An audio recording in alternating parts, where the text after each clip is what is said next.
In the quiet depths of a research laboratory overlooking the Pacific Ocean, Jae-wha Park watched the holographic display with intense concentration. The screens flickered with incoming data from deep space monitoring stations, each line of code representing humanity's ongoing attempt to understand what lurked beyond their solar system.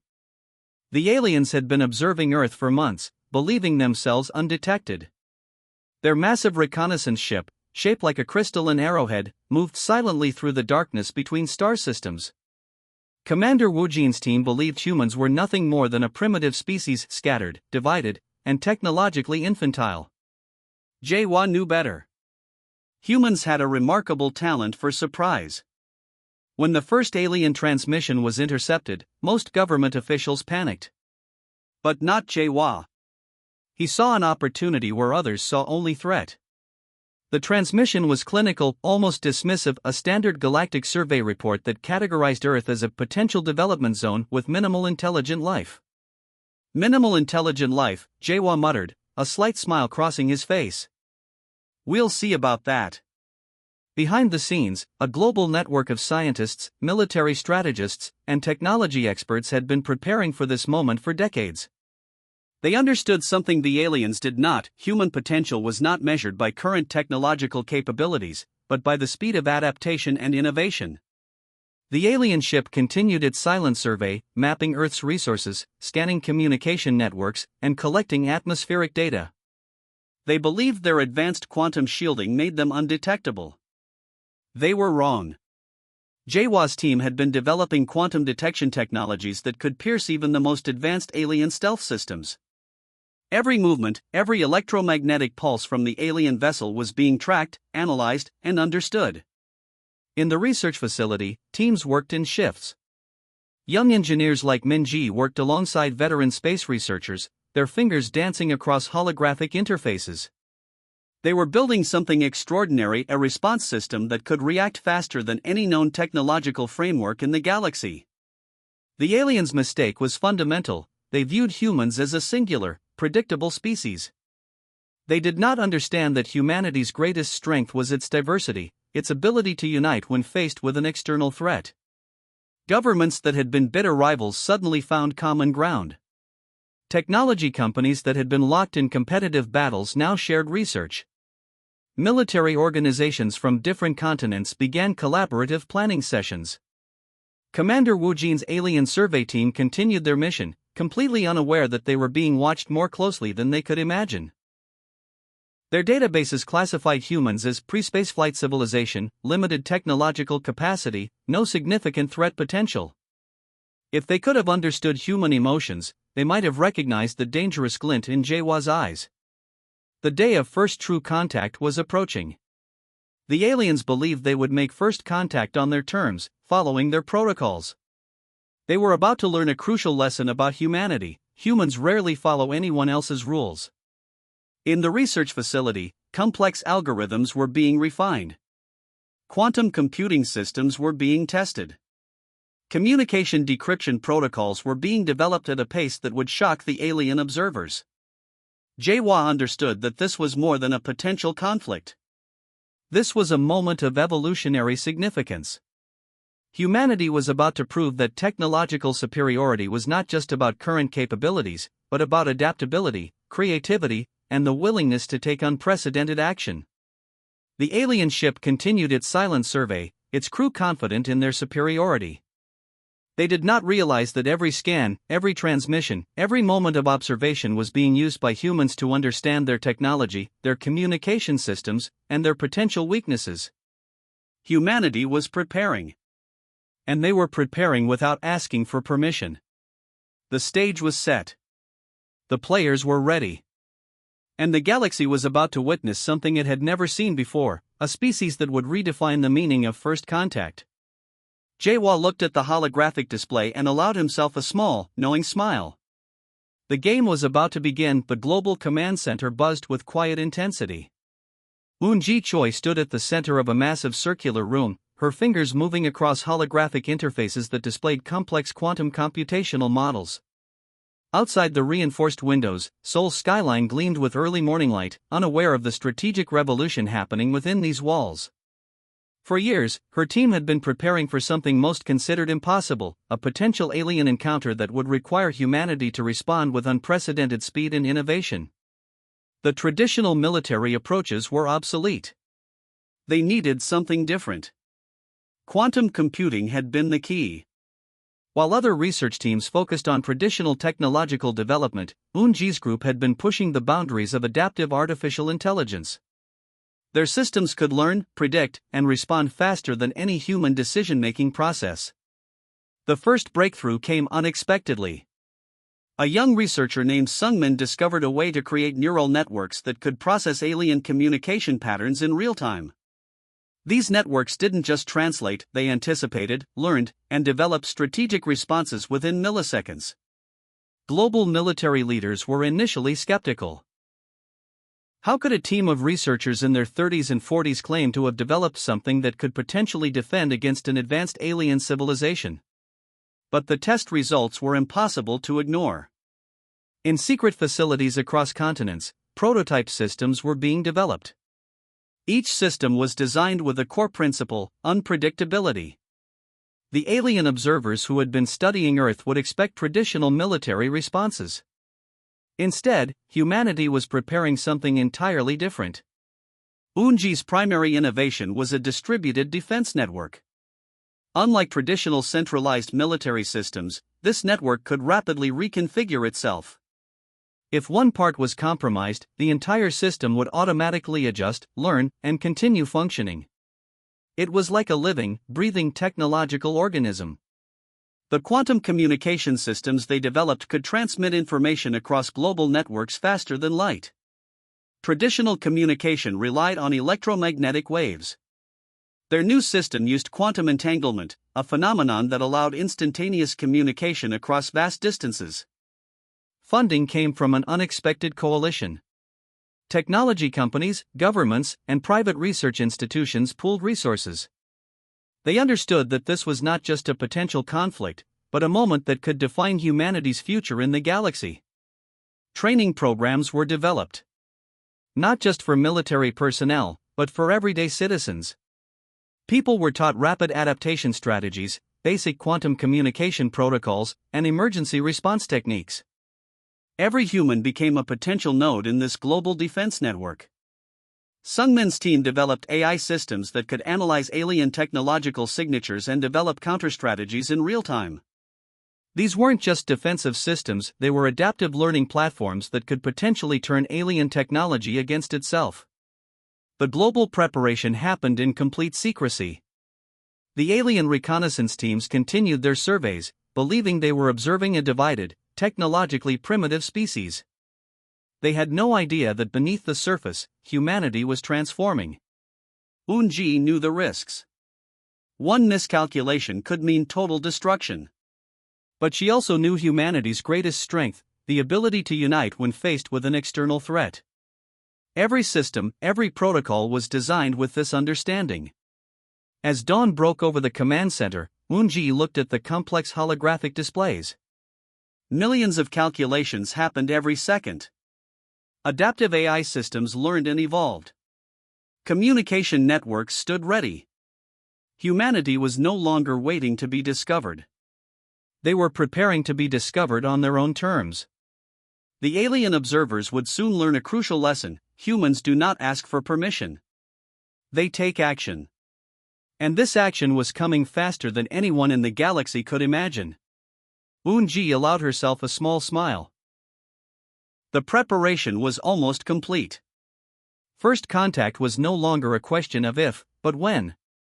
And humanity would be ready. Hyun-woo Lee watched the alien reconnaissance ship through multiple quantum scanning systems. The massive crystalline vessel moved silently, believing itself invisible to human detection. Its commanders thought they were merely collecting routine planetary survey data. They were wrong. The quantum communication network Eun-ji developed had been tracking every microscopic movement of the alien vessel. Each system was connected, each network node prepared to respond with lightning speed. Hyun-woo's fingers hovered over holographic interfaces, ready to initiate the first technological strike humanity had ever planned against an extraterrestrial threat. Target acquired, he whispered to his team. The alien ship's advanced stealth technology was impressive but not impenetrable. Humanity's newly developed quantum detection systems could see through every layer of their technological camouflage. What the aliens considered unbreakable, humans saw as a complex puzzle waiting to be solved.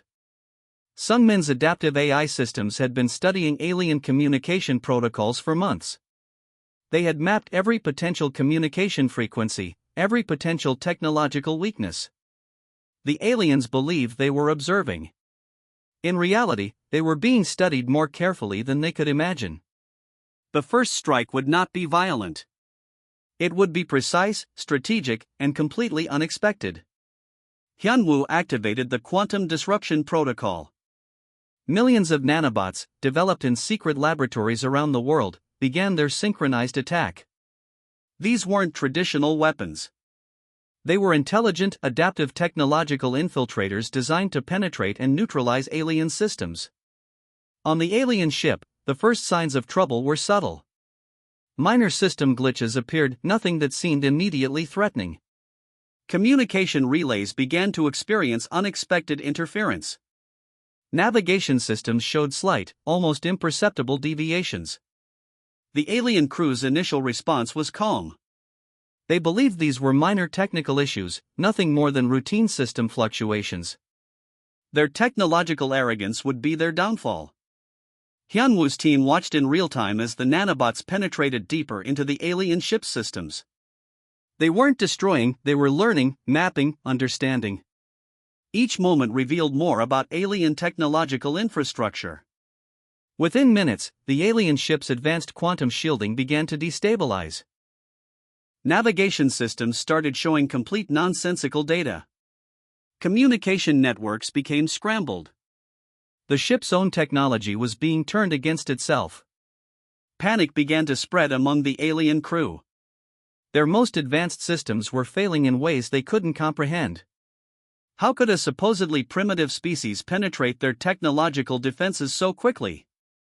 The human strike was calculated, precise, and devastatingly efficient. No weapons were fired. No traditional military force was deployed. Instead, technology itself became the weapon. Alien commanders tried to initiate emergency protocols. But each attempt was anticipated, each strategy already mapped and neutralized by Sungmin's adaptive AI systems. The nanobots moved like a living, thinking entity, always one step ahead. Within an hour, the massive alien reconnaissance ship was completely disabled. Not destroyed, simply rendered completely non-functional. A message of technological superiority without a single violent action. Target neutralized, Hyunwoo announced quietly. Global communication networks lit up. Not with celebration, but with calculated, strategic discussions. This was more than a victory. This was a statement about humanity's potential. The alien ship drifted silently, its advanced technology now nothing more than an expensive, lifeless metal shell. Its crew was alive but completely cut off, their most advanced systems transformed into useless circuits. Hyunwoo understood this was just the beginning. The galaxy would soon learn that humans were not a species to be underestimated. They were adaptable, innovative, and capable of turning any technological challenge into an opportunity. The first technological strike was complete. And humanity had just changed the rules of galactic engagement forever, and news traveled fast in the galactic communication networks. The story of humanity's unexpected technological strike spread like wildfire across multiple star systems. Civilizations that had long been oppressed by the alien collective watched with growing fascination. Suing Khan understood the importance of this moment. As the lead diplomatic strategist, she knew this was more than a simple military encounter.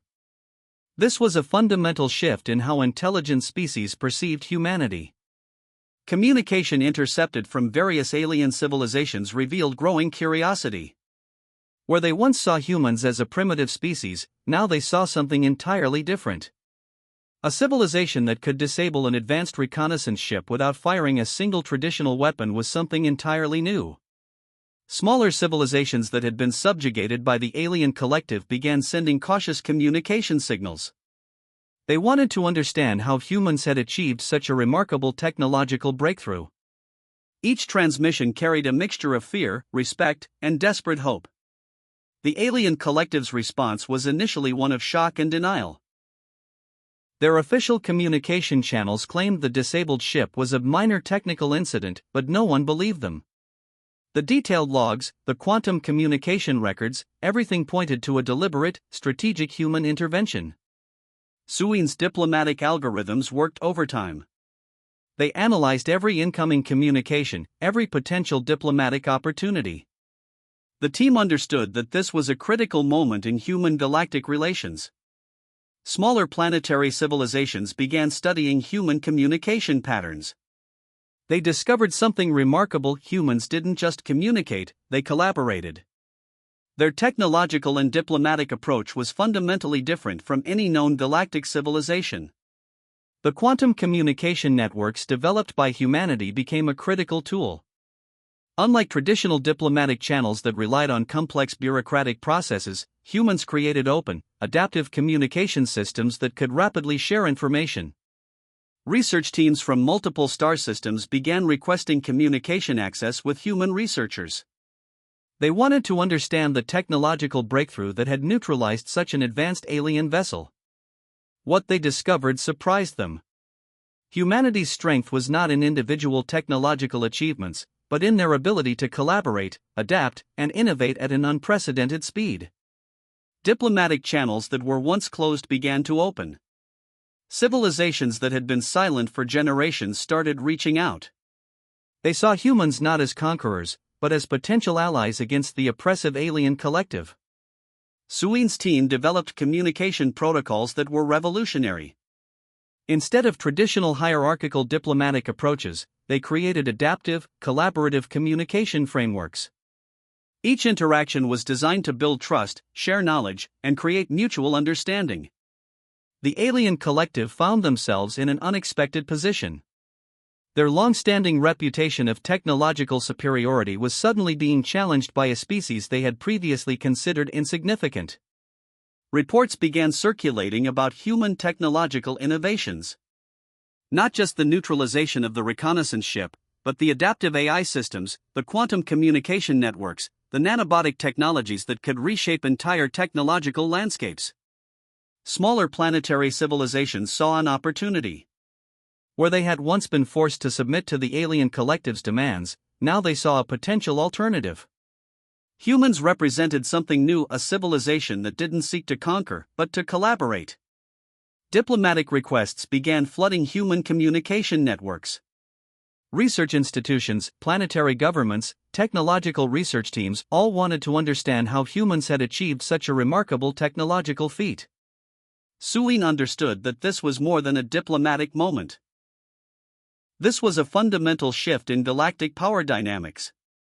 Humanity had not just defended itself, it had redefined the rules of engagement. The galaxy was watching. And humanity was ready to show them something entirely new. As communication networks continued to buzz with excitement and speculation, one thing became clear: the universe would never be the same again. Jinho Park stood at the edge of the advanced research facility, watching holographic displays that showed humanity's expanding galactic influence. 10 years had passed since the first alien encounter, and everything had changed. The transformation was unlike anything galactic historians had ever recorded. Humanity didn't conquer through traditional military might, but through technological innovation and collaborative strategy. Each planetary system they encountered became a potential partner, not a potential conquest. Smaller civilizations that had been oppressed for generations found hope in human diplomatic approaches. The alien collective that once seemed invincible now found themselves pushed back, not by violent force, but by intelligent, adaptive technological strategies. Human research teams developed communication technologies that could bridge vast cultural differences. They created translation systems that didn't just convert words, but understood cultural nuances. Where previous galactic interactions were marked by misunderstandings, humans brought genuine connection. The quantum communication networks became humanity's most significant weapon. These weren't just communication channels, they were living, adaptive systems that could learn, predict, and facilitate understanding across different species and technological frameworks. Jinho's team had developed something revolutionary: collaborative technological platforms that allowed different civilizations to share research, innovations, and cultural knowledge. Any civilization could contribute, learn, and grow together. The alien collective's traditional approach of domination suddenly seemed outdated. Humanity demonstrated that true power wasn't about control, but about creating interconnected, mutually beneficial systems. Research institutions from multiple star systems began requesting collaborative projects with human teams. They were fascinated by humanity's approach, a unique blend of technological innovation, cultural sensitivity, and strategic thinking. Planetary governments that had been silent for generations started emerging. They saw humans not as conquerors, but as potential partners in technological and cultural development. Each interaction revealed layers of potential that had been suppressed under the alien collective's rigid control. The adaptive AI systems developed by human researchers became a critical tool in galactic diplomacy. These systems could analyze complex cultural interactions, predict potential misunderstandings, and facilitate smoother communication between different species. Technological breakthroughs happened at an unprecedented rate. Collaborative research platforms allowed innovations to spread rapidly. A medical breakthrough on one planet could be quickly adapted and implemented across multiple star systems. The alien collective found themselves in an unexpected position. Their long-standing technological superiority was being challenged by a species they had once considered primitive. Humanity wasn't just participating in galactic interactions, they were redesigning the entire framework. Jinho understood that this was more than a technological achievement. This was a fundamental reimagining of how intelligent species could interact. Collaboration, not domination, became the new galactic paradigm. Smaller planetary civilizations began developing their own adaptive technologies, inspired by human innovation. They saw a different path forward, one that didn't require submission, but encouraged mutual growth and understanding. The quantum communication networks continued to expand. Each new connection revealed more about the potential of collaborative intelligence. Civilizations that had been isolated for generations suddenly found themselves part of a larger, interconnected galactic community. Humanity's approach was simple yet revolutionary: treat every civilization as a potential partner, not a potential conquest. Share knowledge, respect differences, and create systems that allow mutual growth. As years passed, the galaxy transformed. The rigid hierarchical structures of the alien collective began to dissolve. In their place, a new model of interaction emerged, one that valued diversity, innovation, and genuine connection. Jinho looked at the holographic displays, watching the expanding network of collaborative civilizations. Humanity had done more than survive an alien encounter. They had reimagined what was possible in galactic interactions. The universe would never be the same again. And it all started with a simple decision: to take action, without asking for permission.